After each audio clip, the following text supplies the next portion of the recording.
नमस्कार, मैं चंद्र प्रकाश वर्मा आप सभी का सीपी एस्ट्रो के इस अध्याय में हार्दिक स्वागत करता हूं।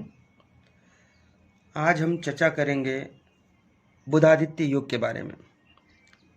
बुधादित्य योग कब बनता है? यह बुध और सूर्यदेव से बनता है।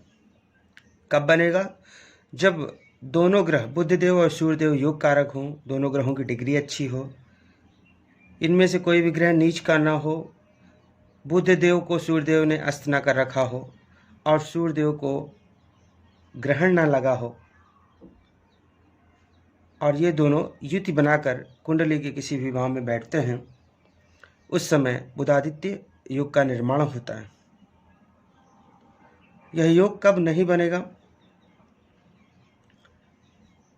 3, 6, 8 और 12 भावों में यह योग काम नहीं करेगा।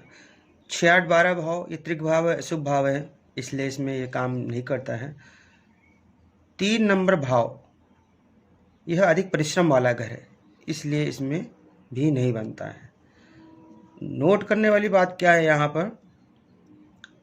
अगर ये ग्रह बुधदेव और सूर्यदेव यह शत्रु राशि में भी बैठे हैं तो भी यह योग बनता है। अगर दोनों योग कारक हैं, सभी शर्तें पूरी हो रही हैं, तो अगर शत्रु राशि में भी हैं तो भी यह योग बनता है। बुधादित्य योग से लाभ क्या है हमें? बुधादित्य योग जब बनता है किसी कुंडली में, तो जब बुधदेव और सूर्यदेव की दशा अंतर्दशा चल रही हो, कहने का मतलब बुधदेव की दशा हो, सूर्यदेव की अंतर्दशा हो, या फिर सूर्यदेव की दशा हो, बुधदेव की अंतर्दशा हो, उस समय बुधादित्य योग से हमें फल मिलता है। किस प्रकार का? आय में वृद्धि होती है, मान सम्मान मिलता है, सफलता की भरमार होती है।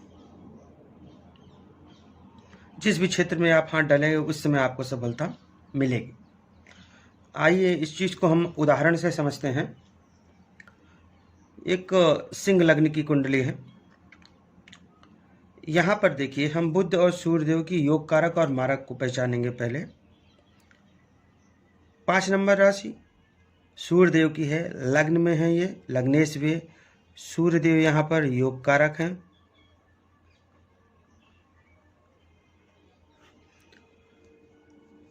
बुधदेव, इनको 3 और 6 नंबर राशि मिली हुई है।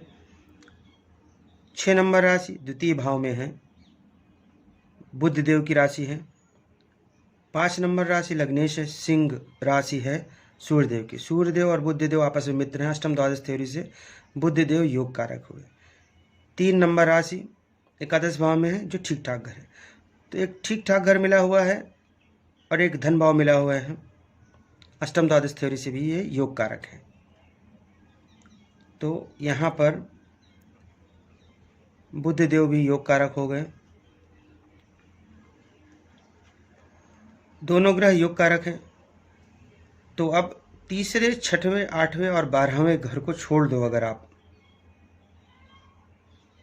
तीसरा, छठा, 8वां और 12वां, इन चारों घरों को छोड़ देने के बाद किसी भी घर में ये बैठेंगे, वहां पर यह योग कारक होंगे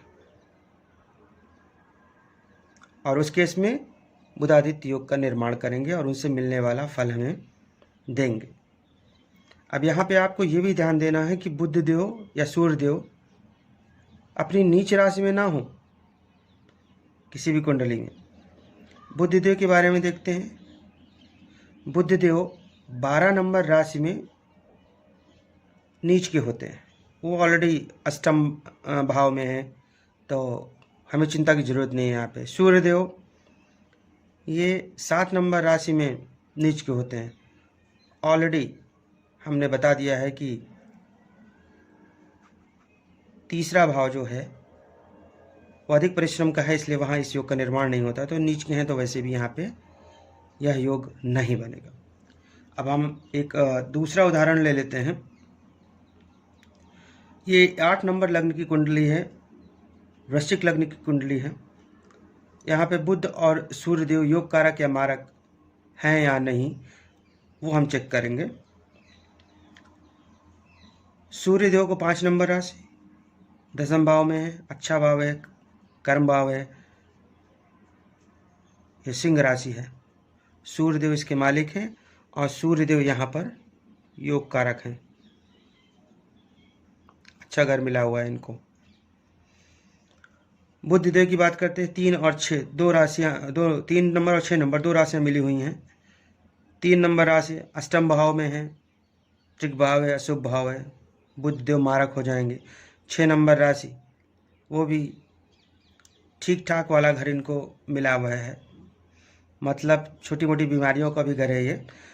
तो एक ठीक ठाक घर मिला हुआ है, एक अशुभ भाव मिला हुआ है, इसलिए यहाँ पर बुधदेव मारक हो जाएंगे। तो हम तो पहले से ही जानते हैं कि 3 नंबर घर, तीसरा घर और 6, 8, 12 इन घरों में बुधादित्य योग का निर्माण नहीं होता है। और ये योग कारक है, ये मारक है, तो वैसे भी दोनों योग कारक होने चाहिए। किसी भी भाव में, चाहे ये लग्न भाव ही ले लो, इसमें भी सूर्यदेव योग कारक होंगे, बुधदेव मारक होंगे।